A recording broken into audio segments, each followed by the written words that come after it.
नमस्कार, स्वागत है आपके अपने YouTube channel SGY science classes में और मैं हूँ राम मूर्ति। साथियों, आज के इस वीडियो सीरीज़ में हम लोग बातचीत करने जा रहे हैं जनरल स्टडी। और वो जनरल स्टडी जो है वो BPSC TRE4 के लिए महत्वपूर्ण रहने वाला है। इस वीडियो में हम लोग BPSC TRE4 से संबंधित जो भी VVI क्वेश्चंस बनेंगे उसको डील करेंगे। तो आपसे एक छोटा सा रिक्वेस्ट है कि वीडियो शुरू करने से पहले यदि आप हमारे इस चैनल पर नए हैं तो इसे सब्सक्राइब कर लीजिए। साथ ही साथ अगर अच्छा लगे तो इस वीडियो को लाइक कीजिए और संभव हो तो दोस्तों को भी शेयर कीजिए। चलिए शुरू करते हैं अपनी इस पाठशाला को। और ये रहा आज का पहला प्रश्न।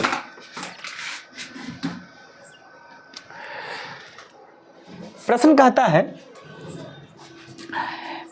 निम्नलिखित में से किसके अणुओं के बीच आकर्षण बल अधिकतम होती है? निम्नलिखित में से किसके अणुओं के बीच आकर्षण बल अधिकतम होती है? ऑप्शन ए में है द्रव, बी में है गैस, सी में है प्लाज्मा और डी में है ठोस। तो इसका जो सही आंसर है वो ठोस यानी ऑप्शन नंबर डी होने वाला है। अब हम लोग बात कर लेते हैं कि आकर्षण बल। तो सबसे ज़्यादा आकर्षण बल जो होता है वो ठोस में होता है। ठोस के कणों के बीच सबसे ज़्यादा आकर्षण बल होता है। उसके बाद जो कण के बीच के जो आकर्षण बल होता है वो द्रव में होता है। यानी सबसे ज़्यादा आकर्षण बल ठोस में होता है, उससे कम द्रव में, सबसे कम गैस में, और गैस से भी कम जो होता है वो प्लाज्मा स्टेट में होता है। सबसे कम इसमें होता है, सबसे कम, सबसे कम ना। लेकिन अगर ठोस, द्रव और गैस में कहा जाए, तीन ही अवस्था लिया जाए, तब गैस में सबसे कम हो जाएगा, इसमें हो जाएगा, गैस में सबसे कम हो जाएगा। इन जनरली इसी तीन में तुलना कराया जाता है। तो सबसे कम आकर्षण बल, अणुओं के बीच में सबसे कम आकर्षण बल होता है वो गैस में होता है, और अणुओं के बीच सबसे ज़्यादा आकर्षण बल जो होता है वो ठोस में होता है। इस सीरीज को आप याद रखेंगे, सबसे ज़्यादा ठोस में, उसके बाद द्रव में और उसके बाद गैस में होता है। चलिए जरा इसका डिस्कशन हम लोग देख लेते हैं विस्तार से। तो यहाँ पर आप देख सकते हैं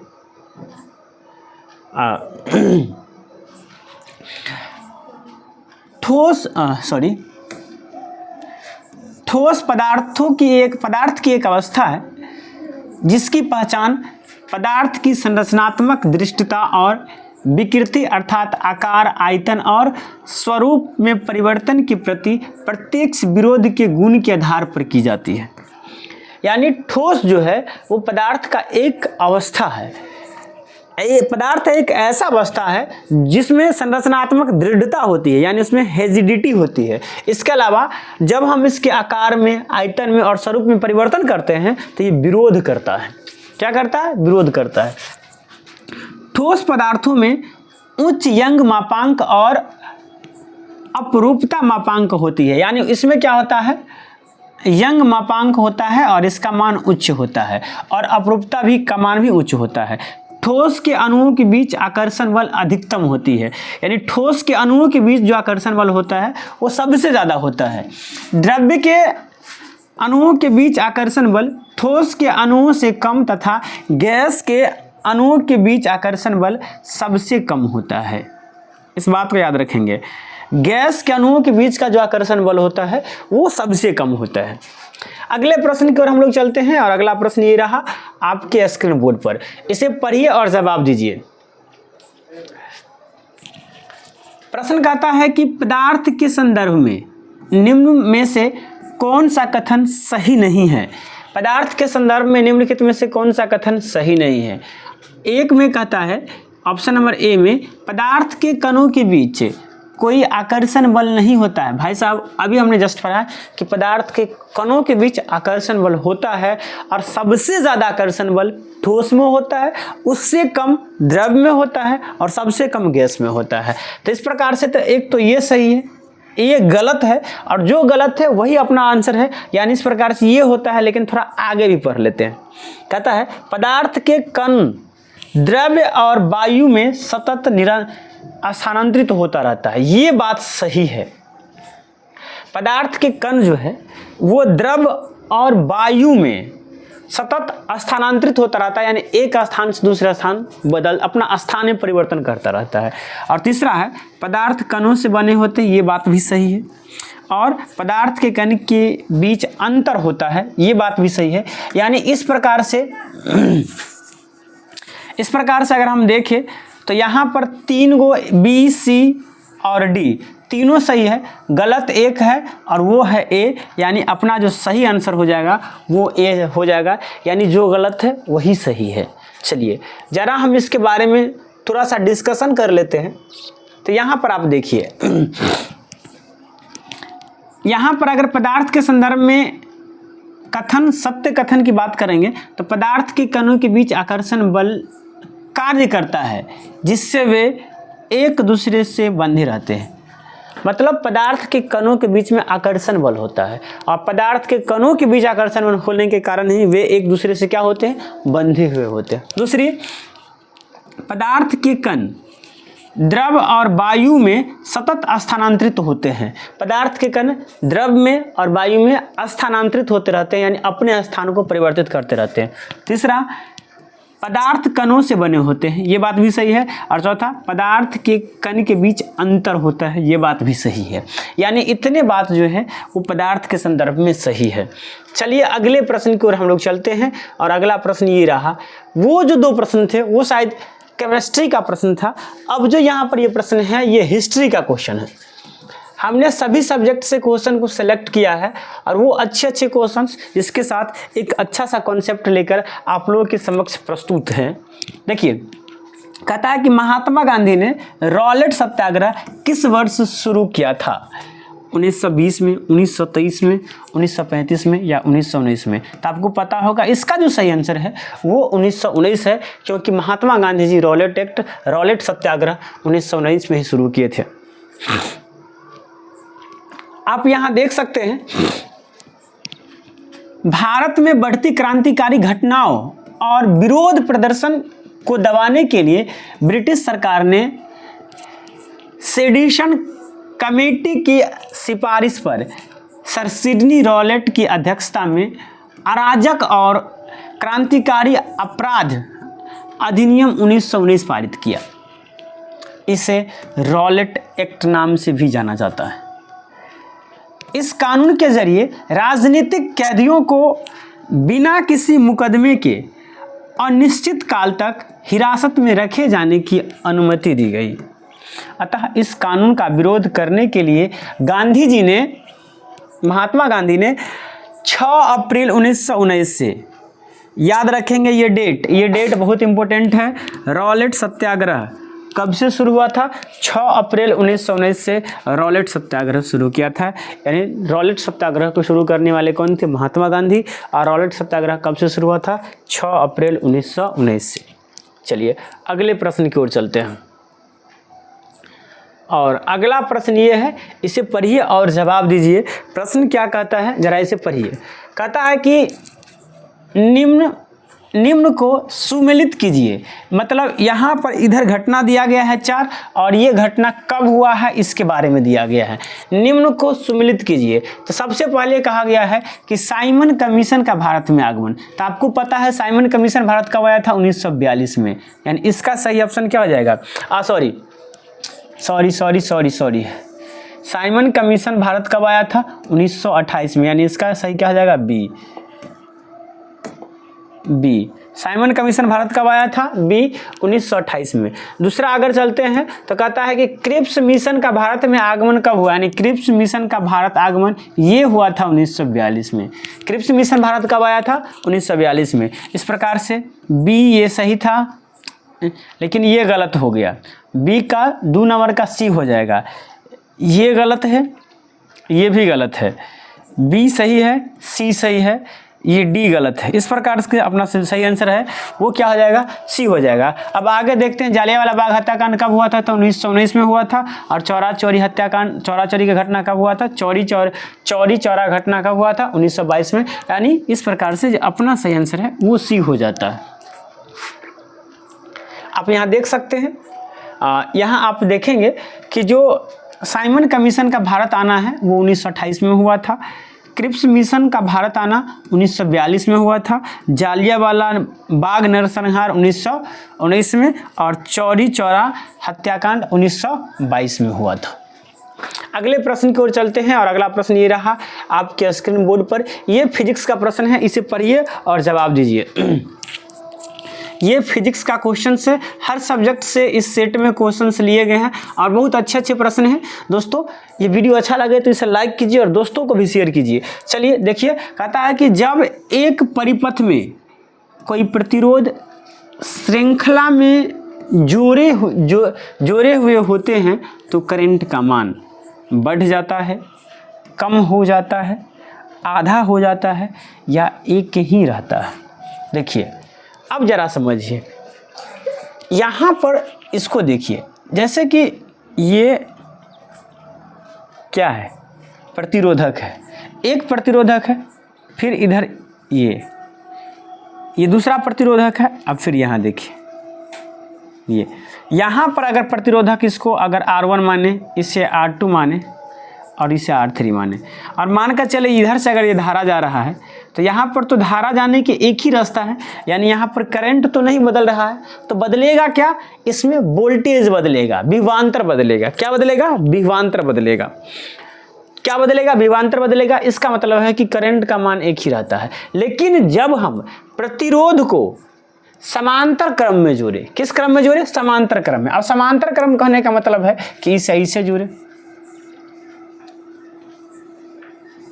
देखिए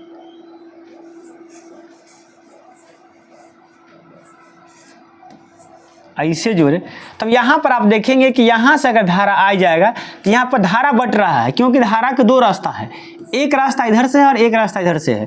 तो अगर इधर I1 धारा जाएगा तो इधर हो जाएगा I-I1 धारा।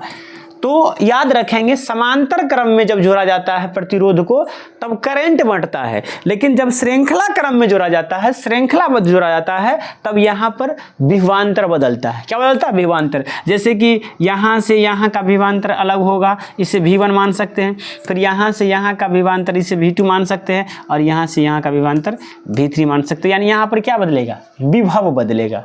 क्या बदलेगा, विभव बदलेगा। तो याद रखेंगे, श्रृंखला क्रम में जब प्रतिरोध को जोड़ा जाता है तब विभव बदलता है, और समांतर क्रम में जब प्रतिरोध को जोड़ा जाता है तब धारा बदलता है। स्पष्ट देखिए ना, यहाँ पर धारा को जाने के एक ही रास्ता है तो नहीं बदलेगा, लेकिन यहाँ पर धारा को जाने के दो रास्ता है, एक ऊपर से और एक नीचे से। लेकिन ऊपर से पूरा धारा ऊपर से भी नहीं जा सकता है और पूरा धारा नीचे से भी नहीं जा सकता, यानी यहाँ पर धारा बटेगा। तो मान कर चलिए ऊपर से I1 धारा गया तो नीचे से I-I1 जाएगा, यानी ये समांतर क्रम में धारा बढ़ता है।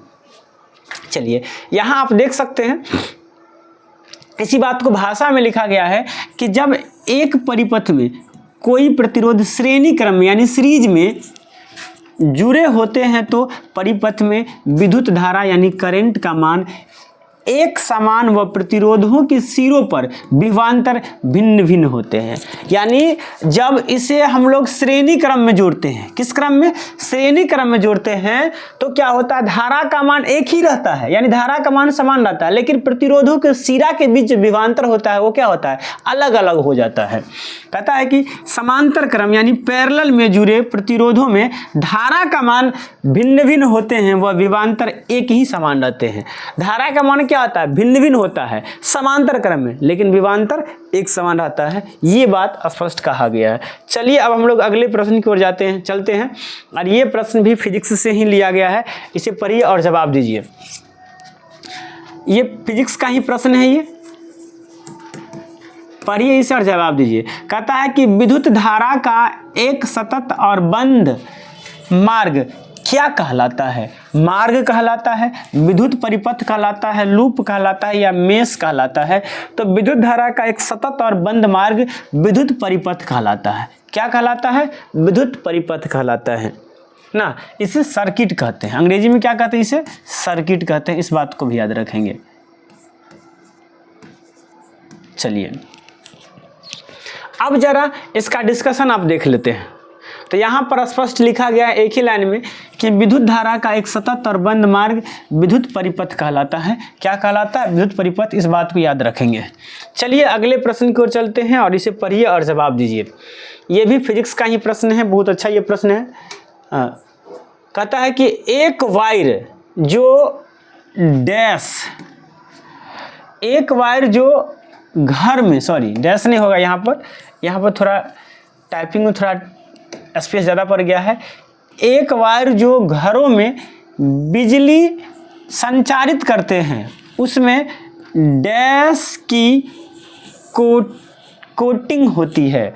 उसमें किसकी कोटिंग होती है? यानी एक वो वायर है, उससे हम लोग क्या करते हैं, वायरिंग कर रहे हैं घर में, तो इसके ऊपर जो कोटिंग किया गया, मतलब उसके ऊपर जो चढ़ाया गया है ताकि करंट ना लगे, इसे का जो चढ़ाया गया है वो किसका बना होता है?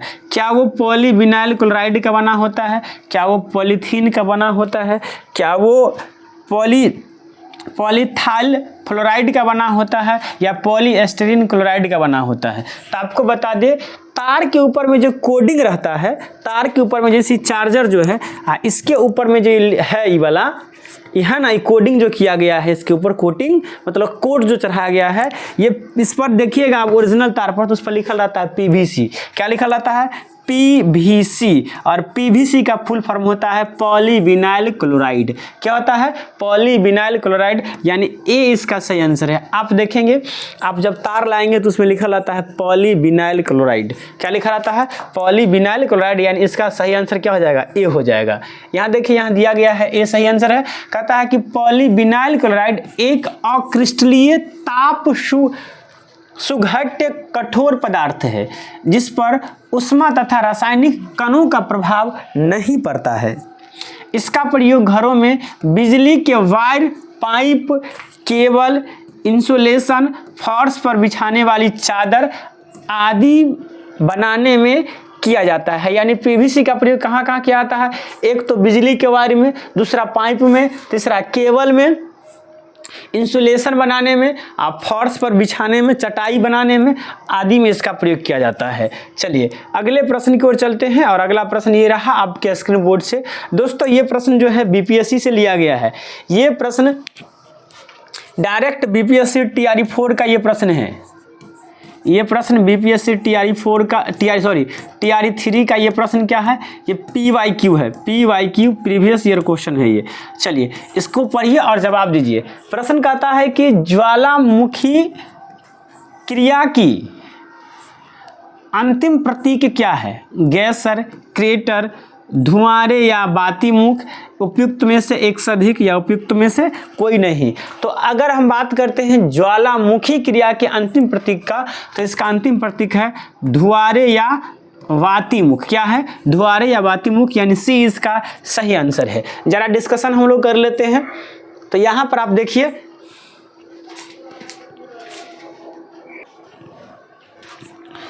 यहाँ स्पष्ट लिखा गया है कि जो ज्वालामुखी क्रिया का अंतिम प्रतीक धुआंरे यानी बातीमुख होता है। ज्वालामुखी की सक्रियता के अन्य संकेत में भाप भी शामिल है। यानी ज्वालामुखी की जो अंतिम क्रिया है उसमें क्या होता है? धुआंरे या बातमुखी होता है, लेकिन इसके सक्रियता के जो अंतिम संकेत है वो भाप भी आप इसे कह सकते हैं। ज्वालामुखी से संबंधित कुछ बातें और भी है, जैसे कि ज्वालामुखी क्रिया में पृथ्वी के आंतरिक भाग में मैग्मा के बनने से लेकर पृथ्वी की सतह पर लावा के ठंडा होने के बाद बनने वाली स्थलाकृति तक की सभी गतिविधियां शामिल है। मतलब ज्वालामुखी में नहीं कि सीधे लावा नीचे से आया ज्वालामुखी हो गया।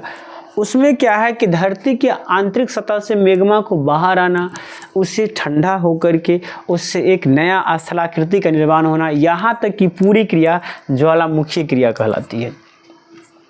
ज्वालामुखी से निकलने वाली गैसों में सबसे ज़्यादा जल वाष्प होती है। ये बहुत अपने आप में इम्पोर्टेंट पॉइंट होती है कि ज्वालामुखी में जो गैस निकलती है उसमें सबसे ज़्यादा मात्रा में जो होता है जल वाष्प होता है।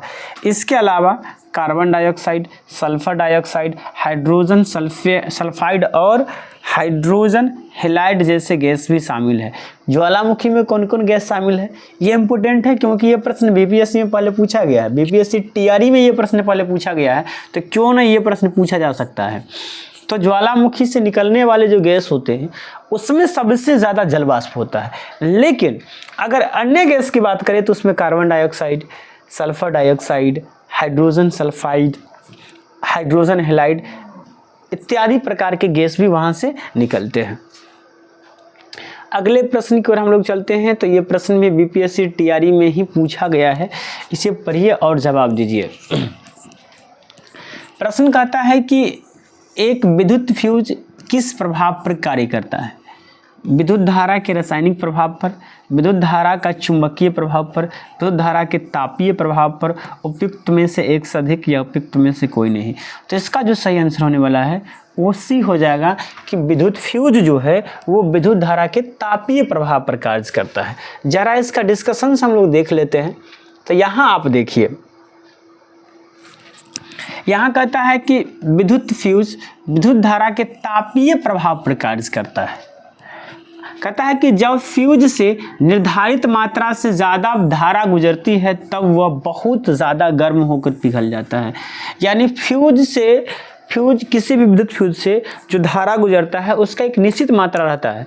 जब धारा उससे उस निश्चित मात्रा से बहुत ज़्यादा हो जाता है तब वो फ्यूज गर्म हो जाता है, और गर्म होकर ये क्या होता है, पिघल जाता है। और जैसे ही वो फ्यूज गर्म होकर पिघल जाता है यानी टूट जाता है तो उससे जो धारा का जो आपूर्ति होती है वो क्या हो जाता है, बंद हो जाता है, जिसके कारण विद्युतीय यंत्र जो है वो सुरक्षित हो जाता है। आगे इसी बात को लिखा गया है, कहता है कि इससे सर्किट टूट जाता है और धारा बहना बंद हो जाती है। इस तरह फ्यूज से गुजरने वाली ज़्यादा धारा की वजह से विद्युत उपकरणों को नुकसान नहीं पहुंचता है, और इस प्रकार से जो अपना विद्युत उपकरण है, जो विद्युत यंत्र है, वो क्या होता है, सुरक्षित हो जाता है। फ्यूज के बारे में कुछ और बातें हैं जो कि यहाँ दिया गया है। कहता है कि फ्यूज एक करेंट इंटरपुटिंग डिवाइस है। फ्यूज के तार को आमतौर पर कम गलनांक वाला चुना जाता है। यानी फ्यूज के तार के रूप में ऐसे तार को चुना जाता है जिसका गलनांक कम हो, क्योंकि अगर ज़्यादा गलनांक वाला तार को चूज करेंगे तो बहुत ज़्यादा गर्म होगा, तब पिघलेगा।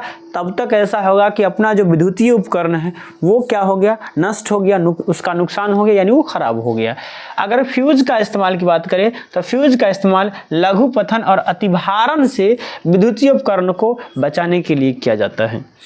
फ्यूज दो तरह के होते हैं, पहला सामान्य उद्देश्य फ्यूज और दूसरा होता है विशिष्ट उद्देश्य फ्यूज। अब सामान्य उद्देश्य फ्यूज का प्रयोग कब करते हैं, तो यहाँ पर आप देखिए, कहता है कि सामान्य उद्देश्य फ्यूज का इस्तेमाल कई तरह के कामों में किए जाते हैं। विशिष्ट उद्देश्य फ्यूज को खास तरह के काम के लिए डिज़ाइन किया जाता है, जैसे कि मोटरों या इलेक्ट्रिक उपकरणों की सुरक्षा के लिए। मोटरों या इलेक्ट्रॉनिक उपकरणों की सुरक्षा के लिए हम लोग विशेष प्रकार के फ्यूज का प्रयोग करते हैं। अगले प्रश्न की ओर चलते हैं, और अगला प्रश्न ये रहा आपके स्क्रीन बोर्ड पर। ये प्रश्न पुनः आप इसे पढ़ेंगे, इसे देखेंगे तो ये प्रश्न इतिहास से लिया गया प्रश्न है, हिस्ट्री से, मॉडर्न हिस्ट्री का ये प्रश्न है, मॉडर्न हिस्ट्री का ये प्रश्न है। ये अपने आप में इम्पोर्टेंट भी लगता है। कहता है कि स्वतंत्रता के समय ब्रिटिश भारत में डैश रियासतें थी। यानी स्वतंत्रता के समय, जिस समय में अपना देश स्वतंत्र हुआ था, आज़ाद हुआ था, उस समय में भारत में कितने ब्रिटिश रियासतें शामिल थी। ऑप्शन ए में है 592, बी में है 565, सी में है 582 और डी में है 500। तो इसका जो सही आंसर होने वाला है वो क्या हो जाएगा, बी हो जाएगा, यानी 565। क्या हो जाएगा, 565। जरा इसका डिस्कशन हम लोग देख लेते हैं। तो आप यहाँ पर देख सकते हैं बी ऑप्शन चूज किया गया है। कहता है कि स्वतंत्रता के समय ब्रिटिश भारत में 565 रियासतें शामिल थी। सरदार वल्लभ भाई पटेल को वीपी मेनन की सहायता से रियासतों के एकीकरण का कार्य सौंपा गया था। यानी रियासतों को एक करने का काम किसे सौंपा गया था, सरदार वल्लभ भाई पटेल को। लेकिन ये काम किसने सौंपा था उन्हें, तो वीपी मेनन ने। किसने, वीपी मेनन ने। अगले प्रश्न की ओर चलते हैं, और अगला प्रश्न ये रहा आपके स्क्रीन बोर्ड पर, इसे पढ़िए और जवाब दीजिए। प्रश्न कहता है, ये भी हिस्ट्री का ही प्रश्न है, मॉडर्न हिस्ट्री से ये प्रश्न लिया गया है। अब प्रश्न कहता है कि 1885 का असम समझौता, 1885 में नई दिल्ली में डैश और AASU यानी ऑल असम स्टूडेंट यूनियन के नेताओं के बीच हस्ताक्षरित समझौता हुई थी? क्या वो चरण सिंह है, इंदिरा गांधी है, राजीव गांधी है या बीबी गिरी है? तो असम का जो समझौता हुआ था 1985 में, वो ऑल असम स्टूडेंट्स यूनियन और राजीव गांधी के बीच हुआ था। किसके बीच हुआ था? ऑल असम स्टूडेंट्स यूनियन और राजीव गांधी के बीच हुआ था, और ये 15 अगस्त 1985 में ये समझौता हुआ था। आप इसे देख सकते हैं, कहता है कि 1985 का असम समझौता भारत सरकार के प्रतिनिधियों और असम आंदोलन के नेता यानी ऑल असम स्टूडेंट्स यूनियन और कुछ अन्य संगठनों के बीच हस्ताक्षरित समझौता ज्ञापन था। इस समझौता पर 15 अगस्त 1985 को, कब? 15 अगस्त 1985 को नई दिल्ली में तत्कालीन प्रधानमंत्री राजीव गांधी की उपस्थिति में हस्ताक्षर किया गया था। यानी इस पर हस्ताक्षर कौन किया था? राजीव गांधी, जो उस समय के प्रधानमंत्री थे, उस समय भारत के प्रधानमंत्री रह चुके थे। तो दोस्तों,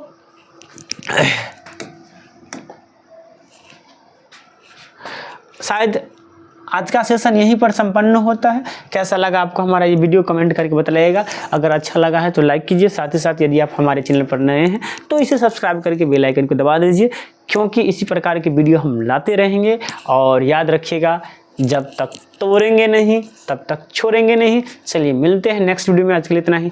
जय हिंद, जय भारत।